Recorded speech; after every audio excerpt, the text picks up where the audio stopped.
I'm your friend, Dr. Charles Apoki, and I'm still doing recordings on value. A man that cannot feed himself, a people that cannot feed themselves, a nation that cannot feed her people has no value for herself, the person has no value for himself, and the people have no value for themselves. Recently, there is a purported blockade of the transfer of food from the northern part of Nigeria to the southern part of Nigeria. Yesterday, I was listening to a report on TVC television, and I saw people complaining and crying in Lagos State about the price of food. But for some of us, we've been looking far ahead. We know that population will increase.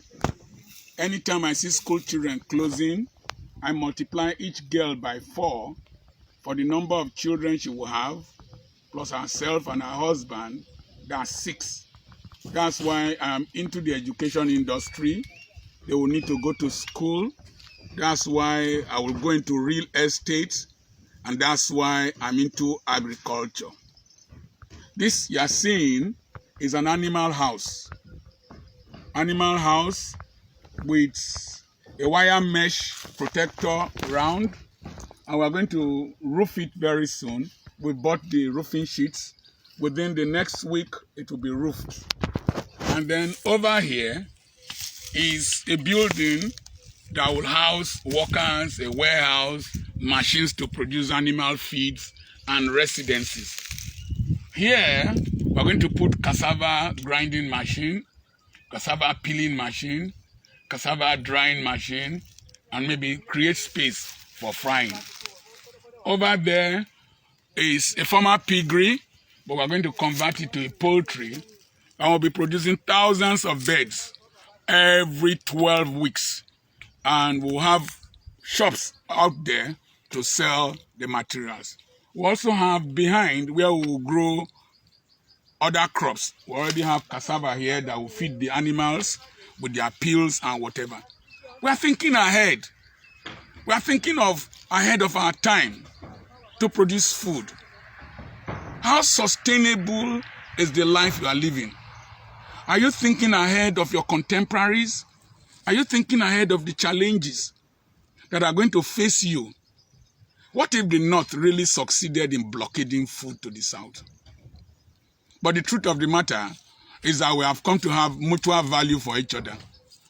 Somebody said that they lost 8 billion from tomatoes in a period of 2 weeks. That means 4 billion per week times 52 weeks. That's about 208 billion from tomatoes. We've not talked about yams. We've not talked about corn. We've not talked about sugarcane. We've not talked about cows. We've not talked about cabbage. We've not talked about several other products that come from the North. You southern governors and politicians, you southern rich men that are only building hotels and building petrol stations, you southern rich men that are always buying expensive cars, a time is going to come. If the people don't have food to eat, the only thing they will have to eat is the rich men. I'm saying my own, my hands are clean. I've labored for my money, gotten money legitimately. I have provided succor and services for our people. If the southern Nigerians don't think well, they will be in a position where oil has finished, they won't have anything to offer. But at the same time, our northern brothers must also learn to value people. Without a market, you can't eat your yams. Without a market, you can't eat your cows. If the southern markets are there, also respect them. That they killed your people in the south is very sad. But herdsmen have killed so many people in the south. You had not complained. You had not said anything tangible to condemn them. Let's respect ourselves. Let's have value for each other. If not, this nation is heading for a precipice and it will not benefit any person. I'm your friend, Dr. Charles Apoki. God bless you.